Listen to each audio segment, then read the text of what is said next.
ये जो टेबल है इसको देखिएगा कि जब आप स्टैंड करते हैं, स्टैंडिंग वेलसेल्वा, जो स्ट्रेन फेज होता है वेलसेल्वा का, आप अपने सांस को होल्ड करते हैं तो आपकी चेस्ट कैविटी में प्रेशर बढ़ता है, और चेस्ट कैविटी में जब प्रेशर बढ़ता है तो आपका प्री लोड कम हो जाता है। प्री लोड कम होने से आपके हार्ट में वॉल्यूम, ब्लड वॉल्यूम कम होता है, और जब ब्लड वॉल्यूम कम होता है तो ये जो हाइपरट्रॉफिक कार्डियोमायोपैथी का मर्मर होता है, आपको पता है कि ये इसमें सेप्टम जो है वो थिक होता है। तो जब इसमें प्रेशर कम होगा, ब्लड कम होगा, तो ये जो आपका सेप्टम है ये इससे बाइंड कर जाएगा, तो इधर और ब्लॉकेज हो जाएगी। अगर इधर ब्लड ज्यादा होगा तो इधर पुश कर देगा और ब्लॉकेज खत्म हो जाएगी। तो जब ब्लड ज्यादा होता है ब्लड में तो ये मरमर कम हो जाता है, और जब ब्लड कम होता है तो ये जो सेप्टम है ये इधर इस तरफ मूव करता है और ब्लॉकेज कर देता है।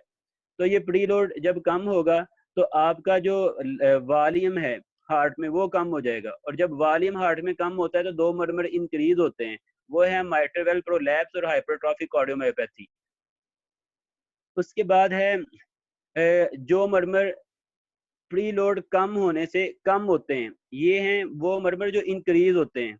ये मरमर इंक्रीज होते हैं वो कौन से हैं? दो, आपका माइट्रल वेल प्रोलैप्स और हाइपरट्रॉफिक कार्डियोमायोपैथी प्री लोड कम होने से कम होता है, प्री लोड कम होने से ये ज्यादा हो जाते हैं।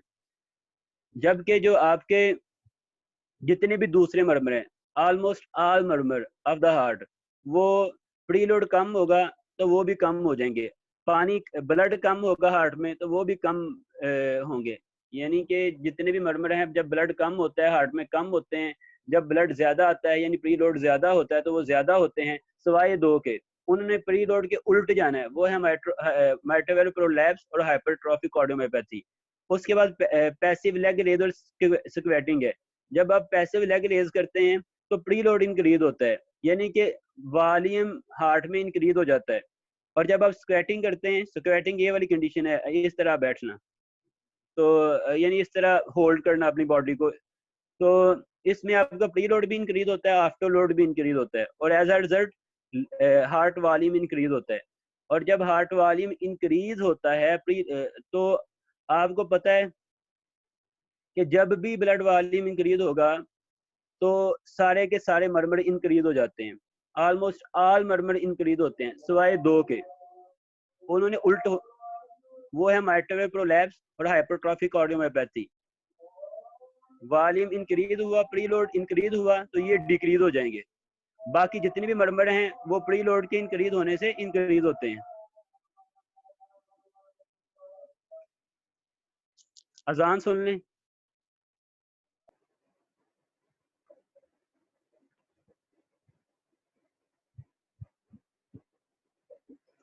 देखें, जो हैंड ग्रिप है उसमें क्या होता है।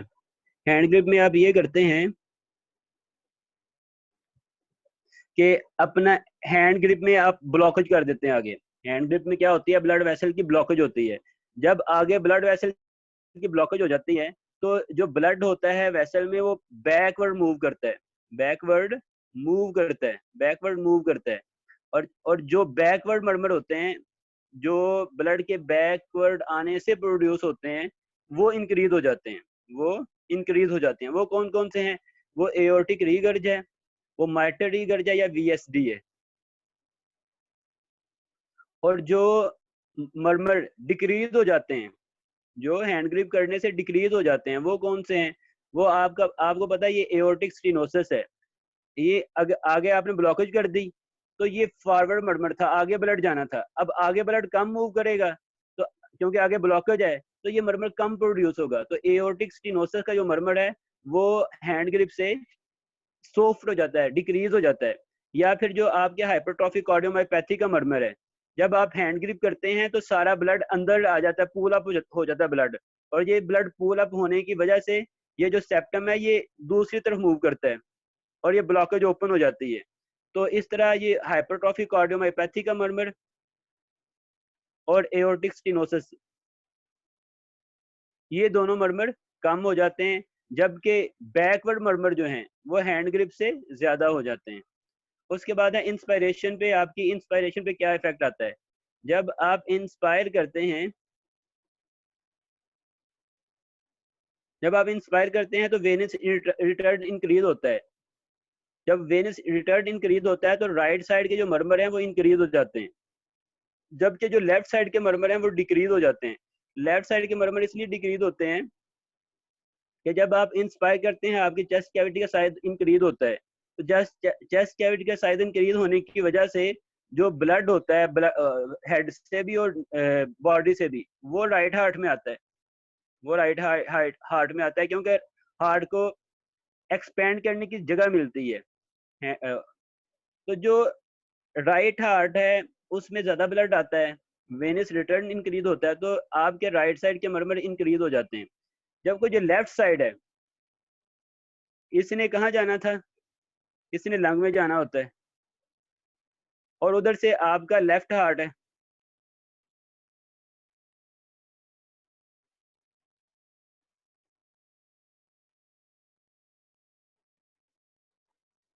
यहाँ से आपका लेफ्ट हार्ट।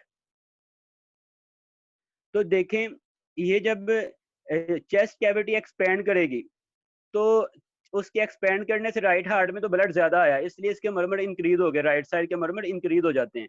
जबकि इधर आपका लंग भी एक्सपेंड कर रहा है और लंग से ब्लड जाना था आपके लेफ्ट हार्ट में।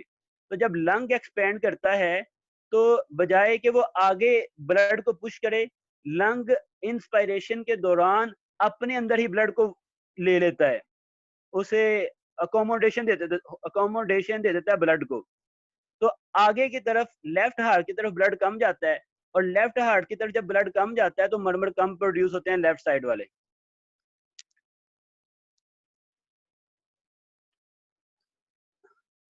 तो आई होप कि इसकी समझ आ गई है। मर्मर हो गए आपके।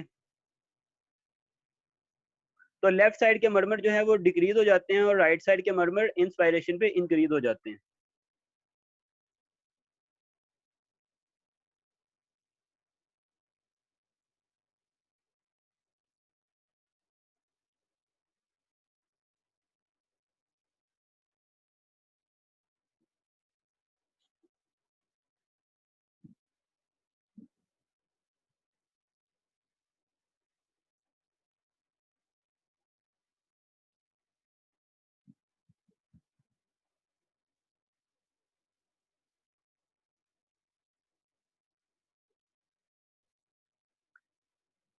एक्यूट पेरिकार्डाइटिस, जो एक्यूट पेरिकार्डाइटिस है उसमें पेरिकार्डियम की जो इन्फ्लेमेशन होती है।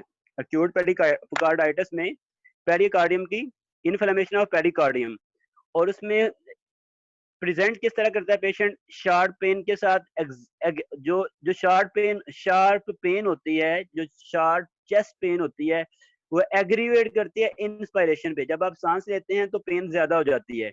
जब आप बैठते हैं सिटिंग अप और लीनिंग फॉरवर्ड, तो ये दो कंडीशन ऐसी हैं जब वो पेन कम हो जाती है। इंस्पायर करने पे पेन ज्यादा होती है, और sitting up and leaning forward तो आगे की तरफ झुकने से पेन कम हो जाती है।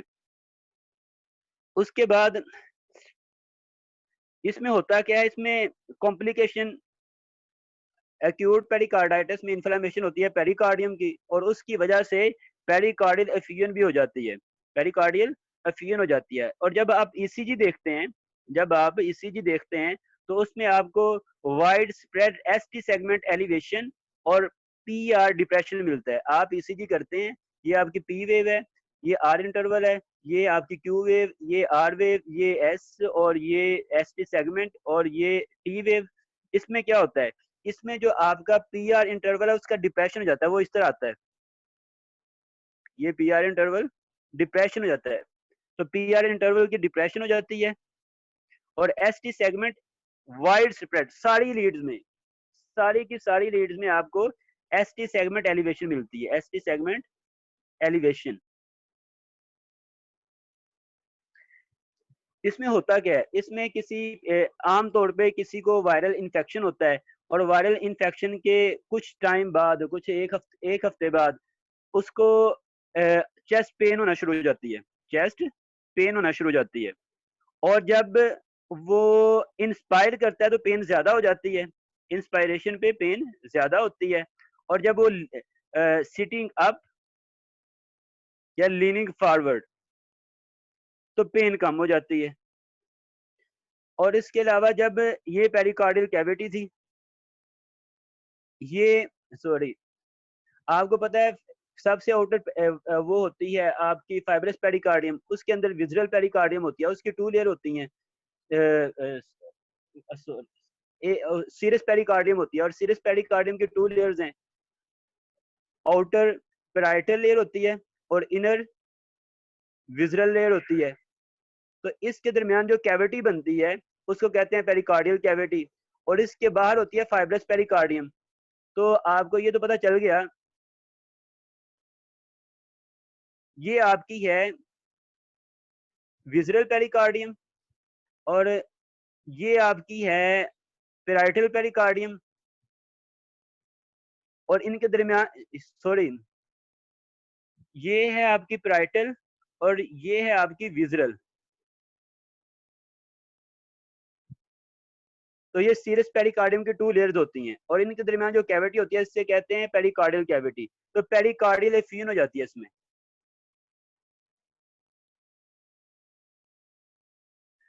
तो इसका जो ट्रिगर क्या होता है, आपको या तो वायरल इन्फेक्शन होता है पहले, इडियोपैथिक होती है आमतौर पे, मोस्ट कॉमनली इडियोपैथिक होती है, और हम कहते हैं वायरल इन्फेक्शन की वजह से हुई है। या फिर इसकी और काजेज हो सकती हैं, और काजेज में क्या है, कोक्साकी बी वायरस, कोक्साकी बी वायरस की वजह से भी एक्यूट पेरिकार्डाइटिस हो सकती है। उसके अलावा कैंसर में ये हो सकती है acute pericarditis. Auto immune SLE की वजह से एक्यूट पेरिकार्डाइटिस हो सकती है। आपका रोमाटाइड आर्थराइटिस की वजह से एक्यूट पेरिकार्डाइटिस हो सकती है, यूरेमिया की वजह से, और एमआई की वजह से, या आपने रेडिएशन थेरापी करवाई है। तो ये तो काजेज हैं जिनकी वजह से एक्यूट पेरिकार्डाइटिस हो सकती है। और ट्रीटमेंट क्या है, एनसेड्स, कोल्चिसिन, ग्लूकोकॉर्टिकाइड, कोई भी एनसेड दे दें पेन किलर, वो इसकी ट्रीटमेंट है। तो इसमें एक पेशेंट आएगा, उसको 1 हफ्ता पहले वायरल इन्फेक्शन हुआ होगा, वायरल इन्फेक्शन होने के बाद उसको चेस्ट पेन शुरू हो जाती है, जो कि इंस्पायरेशन पे इंक्रीज होती है, और जब सीटिंग अप और लीनिंग फॉरवर्ड होने से पेन डिक्रीज हो जाती है। जब आप ईसीजी करते हैं तो आपको सारी लीड्स में पीआर इंटरवल डिप्रेस मिलता है, और जो आपका एसटी सेगमेंट है वो सारी लीड्स में एलिवेशन होती है उसकी। ये है आपकी एक्यूट पेरिकार्डाइटिस। इसमें आप जब वो स्टेथोस्कोप से उसकी चेस्ट सुनते हैं तो आपको पेरिकार्डियल रब मिलता है, यानी फ्रिक्शन रब मिलती है। जब आप चेस्ट से सुनते हैं उसकी चेस्ट कैविटी तो आपको फ्रिक्शन रब मिलती है, साउंड प्रोड्यूस होती है एक। उसके बाद है मायोकार्डाइटिस। मायोकार्डाइटिस पहले हमने पढ़ा पेरिकार्डियम, हार्ट की लेयर होती है ना, आउटर लेयर क्या है, पेरिकार्डियम, उसके इनर लेयर क्या है, मायोकार्डियम, उसके इनर क्या है, एंडोकार्डियम। तो ये जो मायोकार्डियम है, पेरिकार्डियम और ये एंडोकार्डियम और ये पेरिकार्डियम के दरमियान में जो लेयर है उसे कहते हैं मायोकार्डियम। उसकी इन्फ्लेमेशन को हम कहते हैं मायोकार्डाइटिस। मायोकार्डियम के इन्फ्लेमेशन को मायोकार्डाइटिस कहते हैं। और इससे होता क्या है, डायलाटेशन हो जाती है सारे चैम्बर की डायलाटेशन हो जाती है जब मायोकार्डाइटिस होता है। तो और ये मेजर काज है सडन कार्डियक डेथ की। 40 साल से कम उम्र के लोगों में जो सडन कार्डियक डेथ होती है वो आमतौर पे एक मेजर काज उसकी मायोकार्डाइटिस है। प्रेजेंटेशन किस तरह होती है, शॉर्टनेस ऑफ ब्रेथ होती है, चेस्ट पेन होती है, बुखार होता है, लेकिन बुखार और वो बुखार और उसको फीवर होता है, और अरिथमियाज होते हैं। लेकिन जो अरिथमियाज हैं, टैकीकार्डिया है, वो यानी कि अगर फीवर थोड़ा सा है तो टैकीकार्डिया तो फीवर में होता है, जब भी आपका टेम्परेचर इंक्रीज होता है तो टैकीकार्डिया होता है, हार्ट रेट इंक्रीज होता है। लेकिन आपका फीवर थोड़ा सा होता है, यानी कि 100 या 102 पे, लेकिन आपका हार्ट रेट बहुत ज्यादा इंक्रीज कर जाता है, टैकीकार्डिया, ये उसने लिखा हुआ है, persistent tachycardia out of the proportion to fever is characteristic, कि उतना उसे फीवर इतना ज्यादा नहीं होता, लेकिन उस लिहाज से उसका टैकीकार्डिया बहुत ज्यादा होता है। हार्ट रेट बहुत इंक्रीज होता है उसका। तो ये उसका की फीचर है मायोकार्डाइटिस का।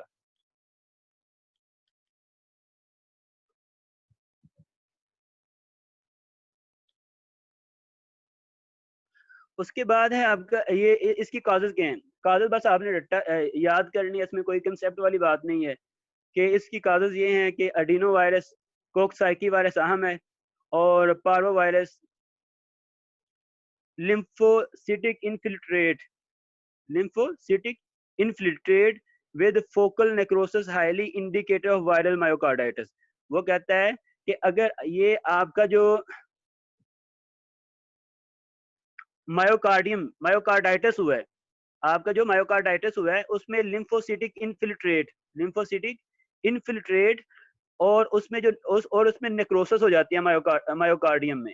तो अगर ये दो चीजें आपको मायोकार्डियम में मिलती हैं, मायोकार्डाइटिस में आपको लिम्फोसिटिक इन्फिल्ट्रेट मिलता है और नेक्रोसिस मिलती है, तो ये हाईली सुजेस्टिव है कि ये वायरल इन्फेक्शन की वजह से मायोकार्डाइटिस हुआ है।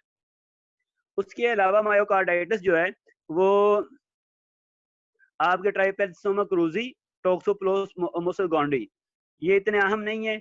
हाँ, ट्राइपेजोमा क्रूजी ज्यादा अहम है। इधर से कोक्साइकी वायरस अहम है, और अडीनो वायरस जो करवाते हैं आपको मायोकार्डाइटिस। बैक्टीरिया में आपने याद रख लें बुरीलिया बर्गोरफेरी, बाकी नाम भी याद हो कोई बात नहीं है। और डिफ्थेरिया, क्राइन बैक्टीरियम डिफ्थेरिया। उसके बाद टॉक्सिन में carbon monoxide, black window, venom, ठीक है। रोमैटिक फीवर में भी आपको मायोकार्डाइटिस, आपको पता है जो रोमैटिक फीवर में most common cause of death है वो मायोकार्डाइटिस है। उसके बाद ड्रग हमने पढ़ी थी कीमो में डॉक्सोरोबिनसिन, ये आपकी डायलेटरी कार्डियोमायोपैथी भी करवाती है और मायोकार्डाइटिस भी करवाती है। उसके बाद ऑटोइम्यून में कावासाकी डिजीज है, सार्कोइडोसिस है, एसएलई है, और पोलीमायोसाइटिस, डर्मेटोमायोसाइटिस। ये इतनी अहम नहीं है मगर for the sake of completion. और कॉम्प्लिकेशन में सडन डेथ है, सडन डेथ होती है इसमें। तो ये हमने पहले ही पढ़ा था, मेजर काज है सडन कार्डियक डेथ की 40 ईयर से कम एज के लोगों में। और अरिथमियाज, heart block, dilated cardiomyopathy, heart failure, murmur, thrombosis. तो आपने इसमें याद क्या रखना है, एक ये कि ये इन्फ्लेमेशन है मायोकार्डियम की, और मेजर कॉज ऑफ डेथ है sudden cardiac death less than age of 40। उसके बाद आपने ये याद रखना है कि ये पेशेंट जो होता है शॉर्टनेस ऑफ ब्रेथ के साथ आता है, चेस्ट पेन के साथ आता है, और फीवर, अरिथमियाज। मगर जो इसका टेकिकार्डिया होता है वो out of the proportion to fever. Fever इतना ज्यादा नहीं होता लेकिन टेकिकार्डिया बहुत ज्यादा होता है। और जो इसकी काजेज है उसमें पहले वायरल है, फिर आपने पैरासाइट, फिर बैक्टीरियल, फिर टॉक्सिन। तो जो वायरल है उसमें आपने कोक्साइकी वायरस याद रखना है, कोक्साइकी वायरस। और जो वायरल मायोकार्डाइटिस होगा उसमें लिम्फोसिटिक इन्फिल्ट्रेट होगा, लिम्फोसिटिक इन्फिल्ट्रेट होगा, और उसके साथ नेक्रोसिस होगी। तो ये दो चीजें आपको मिलती हैं।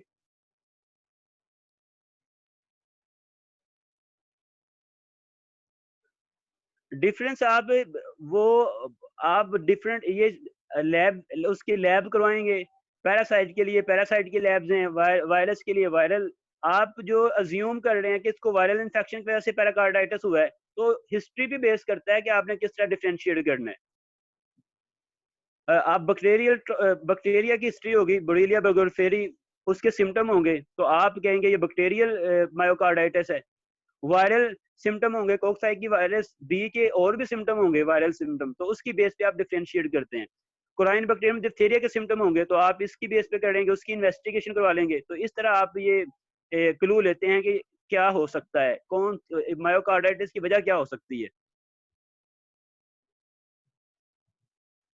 हाँ, होती है इन्फ्लेमेशन मायोकार्डियम में भी। रोमैटिक फीवर में मेजर काज ऑफ डेथ क्या है, मायोकार्डाइटिस है। और ड्रग में डॉक्सोरोबिनसिन। ऑटोइम्यून जो काजेज हैं उसमें आपने कावासाकी डिजीज बस याद रखना है, और या फिर एसएलई। और ये कॉम्प्लिकेशन में सडन कार्डियक डेथ, ये चीजें बस आपने इसमें मायोकार्डाइटिस में याद रखनी है। उसके बाद जो सबसे अहम टॉपिक है वो वेस्कुलाइटिस है। ये अहम टॉपिक है। वेस्कुलाइटिस में आपकी सबसे पहले जॉइंट सेल आर्थराइटिस, और ये सबसे इंपॉर्टेंट है। सबसे इस वेस्कुलाइटिस में जो सबसे अहम टॉपिक है वो ये वाला है, giant cell temporal arthritis. Giant cell temporal arthritis में क्या होता है, एक फीमेल होती है, उसकी एज ग्रेटर देन 50 होती है, वो आपके पास आती है और कहती है मुझे टेम्पोरल रीजन में हेडेक होती है, पेन होती है। और जब मैं वो कॉम्बिंग करती हूँ, यानी कि वो कंघी वगैरह करती है, तो उसको उस उधर पेन होती है जहाँ उसका जो जहाँ उसकी वो टच होता है उसको, तो उधर उसको पेन होती है। और जब आप उसे हाथ से पेल्पेट करते हैं तो आपको वो मिलती है, उसकी जो वेसल है वो उधर आपको पेल्पेट होती है हार्ड सी। तो उसके अलावा ये जो फीमेल है ये कहती है कि मुझे शोल्डर पेन होता है, जॉइंट पेन होता है, आमतौर पे फीवर रहता है, और आप ईएसआर करते हैं तो वो 100 से ज्यादा होता है। और जब ये खाना खाने लगती है तो इसको जा पेन होती है, जा पेन होती है, और ये चिविंग सही तरह नहीं कर पाती। तो ये होता क्यों है, जो कैरोटिड की ब्रांचेज हैं, कैरोटिड आर्टरी की ब्रांचेज, उनकी इन्फ्लेमेशन हो जाती है, उनकी वेस्कुलाइटिस हो जाती है। लार्ज वेसल में कैरोटिड आर्टरी की जो ब्रांचेज हैं, टेम्पोरल आर्टरी है, फिर इसमें ये होता है कि जो आपकी आईज होती हैं उसको ऑप्थेल्मिक आर्टरी सप्लाई कर रही होती है, वो भी कैरोटिड की ब्रांच है, तो उसकी भी इन्फ्लेमेशन होती है और इसकी विजन लॉस हो जाती है।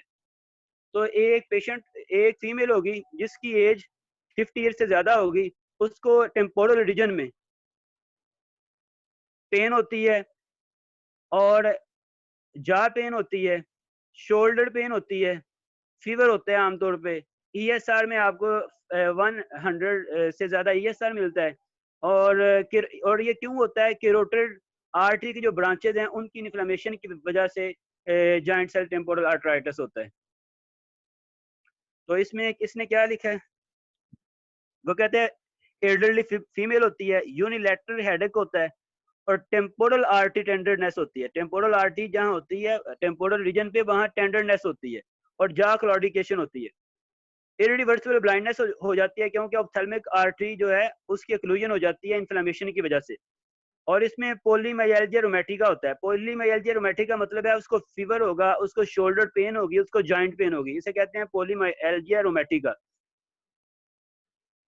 और ये किसको अफेक्ट करती है, branches of the carotid artery, branches of carotid artery मैंने बता दिया। ये उसकी ऑप्थेल्मिक आर्टरी ये इफेक्ट होगी, स्किन वेस्कुलाइटिस होगा तो उसकी विजन लॉस होगी।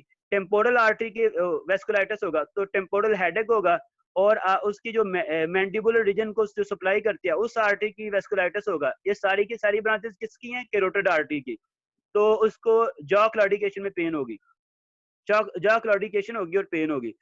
उसके बाद फोकल, इसमें जो वेसल होती है उसमें सिगमेंटल इन्फ्लेमेशन होती है। सिगमेंटल, एक इधर इन्फ्लेमेशन है, इधर नहीं है, और फिर है, तो ये सेगमेंटल इन्फ्लेमेशन होती है। कौन सी सेगमेंटल इन्फ्लेमेशन होती है। और जब हम इसकी बायोप्सी करते हैं तो बाल का हम कट ले लेते हैं इधर से, तो अगर इधर से कट ले लिया तो ये तो हमें बायोप्सी में सही मिलेगा।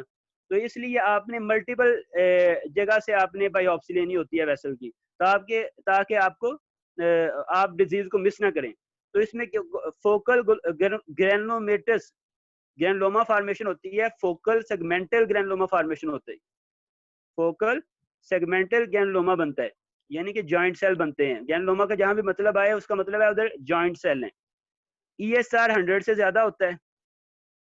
ट्रीटमेंट आप किस तरह करते हैं, आप देते हैं इसको कॉर्टिकोस्टेरॉइड। ये पूछा जाता है क्यों देते हैं। अगर आप कॉर्टिकोस्टेरॉइड दें तो ये ब्लाइंडनेस से प्रिवेंशन हो जाती है। तो टेम्पोरल जॉइंट आर्थराइटिस में ब्लाइंडनेस हो सकती थी। इसका ट्रीटमेंट क्या है, आपने कॉर्टिकोस्टेरॉइड दिया, और कॉर्टिकोस्टेरॉइड देने की वजह से उसकी जो इन्फ्लेमेशन है वो कम हो गई, और इन्फ्लेमेशन कम होने की वजह से उसको ब्लाइंडनेस नहीं होगी। टैकायाकू आर्थराइटिस क्या है,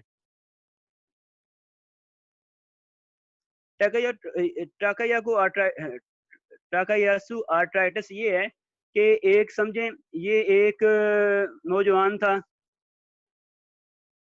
इसका ये हार्ट है और इधर से वो एओर्टा निकल रहा है इसका, और एओर्टा से एओर्टा की लार्ज ब्रांचेस निकल रही हैं जो उसके इधर वो सप्लाई कर रही हैं और कुछ इधर सप्लाई कर रही हैं। तो ये बड़ा इसे मोहब्बत में नाकामी हुई और उसने क्या किया, उसने नाइफ लेके अपने सीने पे कट लगाया और जब उसने खुदकशी करने की कोशिश की तो उसकी ये वाली जो ब्रांचेज, एओर्टा की जो ब्रांचेज हैं, इधर कट लगा। अब क्या होगा कि इधर जो ब्लड सप्लाई है उसकी आपके लिम्ब को, तो वो कट हो जाएगी और पल्स नहीं आएगी, पल्स नहीं आएगी। तो ये यंग जो लोग होते हैं यही मोहब्बत में ज़्यादातर इन्वॉल्व होते हैं। तो इसलिए जो एज जो है वो 40 ईयर के कम लोगों में होती है। और जो एओर्टा की ब्रांचेज हैं और ब्रांच पॉइंट पे इन्फ्लेमेशन होती है। वेस्कुलाइटिस कहाँ होता है? ब्रांच पॉइंट पे। वेस्कुलाइटिस कहाँ होता है? ब्रांच पॉइंट पे होता है। तो ये आपने याद रखना है टाकोयाक, और बाकी ये सेम यही सिम्टम होते हैं, बाकी same symptom giant cell arthritis वाले होते हैं। याद क्या रखना है कि एज कम होती है। दूसरी ये पल्सलेस डिजीज है। पल्सलेस डिजीज इसलिए है कि एओर्टा की ब्रांचेस को वेस्कुलाइटिस होता है। ब्रांच पॉइंट जहां से वो एओर्टा से सब क्लेविन आर्टरी निकलती है, तो फिर जब जहां वहां इन्फ्लेमेशन होने की वजह से ब्लड सप्लाई लिम्ब को कम हो जाती है तो पल्स वीक आती है, तो इसे कहते हैं पल्सलेस डिजीज। तो ये अब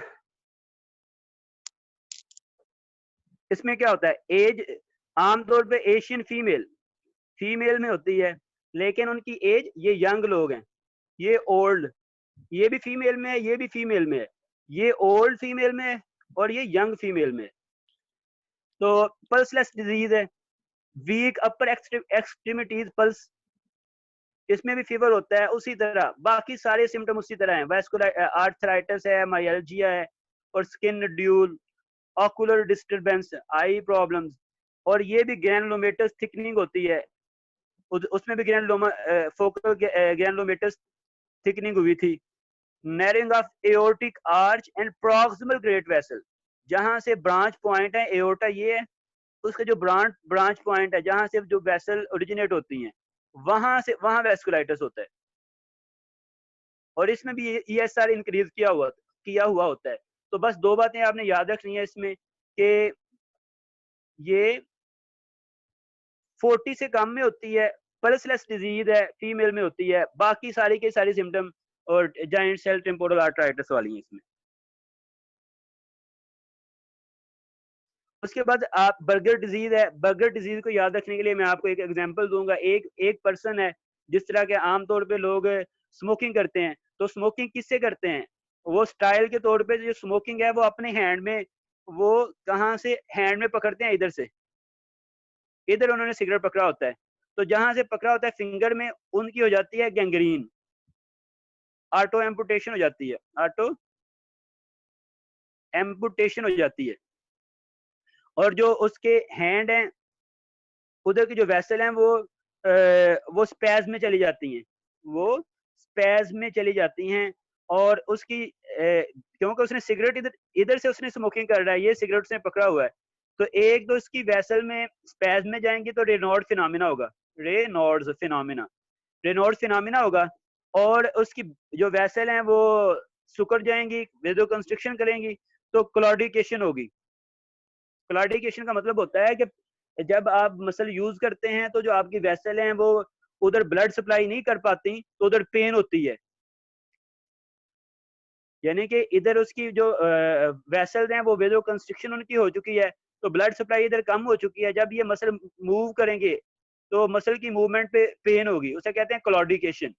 तो मैंने कहा कि ये पर्सन था, ये इधर से स्मोकिंग करता था, तो इसकी एक ये होगा कि उसकी विद रेनॉल्ड फिनोमिना होगा। रेनॉल्ड फिनोमिना आप समझते हैं कि जो पेरिफेरल आपकी पार्ट हैं बॉडी के, उनमें जो वेसल होती हैं, कोल्ड में कोल्ड कोल्ड जब सर्दी वगैरह होती है तो वो वेजो कंस्ट्रिक्ट कर जाती हैं, और वेजो कंस्ट्रिक्शन करने की वजह से उधर ब्लड सप्लाई कम होती है, तो हार्ट जो होता है पहले वाइट हो जाता है, और अब थोड़े वक्त गुजरने के बाद उधर ऑक्सीजन यूज हो जाएगी, तो ऑक्सीजन की सप्लाई कम होगी, तो जो हैंड है वो ब्लू हो जाता है,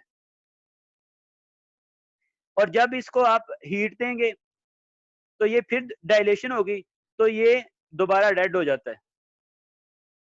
इसे कहते हैं रेनॉल्ड फिनोमेना। पहले वाइट हुआ वेजो कंस्ट्रिक्शन से, ऑक्सीजन कम हुई तो हैंड ब्लू हो गया, ब्लू होने के बाद ये रेड हो गया जब हीट आई, जब आपने हीट किया उसे, तो रेनॉल्ड फिनोमेना। इसमें रेनॉल्ड फिनोमेना होता है, और जहां से वो उसने पकड़ा हुआ था, स्मोकिंग कर रहा था, उन फिंगर को, जो डिस्टल फिंगर है उनकी एम्पुटेशन हो जाती है, एम्पुटेशन होती है। तो वो लिखता है कि ये आपके स्मोकर में होती है सबसे जो आम काज क्या, स्मोकर और एज और इंटरमीडिएट क्लॉडिकेशन होती है, और फिर गैंग्रीन हो जाती है। इसकी क्या हो जानी है, गैंग्रीन हो जानी है आपकी, एम्पुटेशन गैंग्रीन डिस्टल फिंगर्स की। Auto amputation of digits, superficial nodular phlebitis, जो उसकी वेन होंगी ना, जो उसकी वेन होंगी, ये वेन है और इनकी इन्फ्लेमेशन हो जाती है, ऐसे कहते हैं सुपरफिशियल फिलिबाइटिस। जो उसकी सुपरफिशियल वेन है उनकी क्या होती है, इन्फ्लेमेशन, सुपरफिशियल फिलिबाइटिस कहते हैं। और रेनॉल्ड फिनोमेना वो बता दिया मैंने। इसमें सेगमेंटल थ्रोम्बोजिंग वेस्कुलाइटिस होता है, सेगमेंटल थ्रोम्बोजिंग, आप जो उसकी ये जो वेसल है सुपरफिशियल, उसमें थ्रोम्बस बन जाता है, जिससे वेस्कुलाइटिस होता है। तो वो लिख रहा है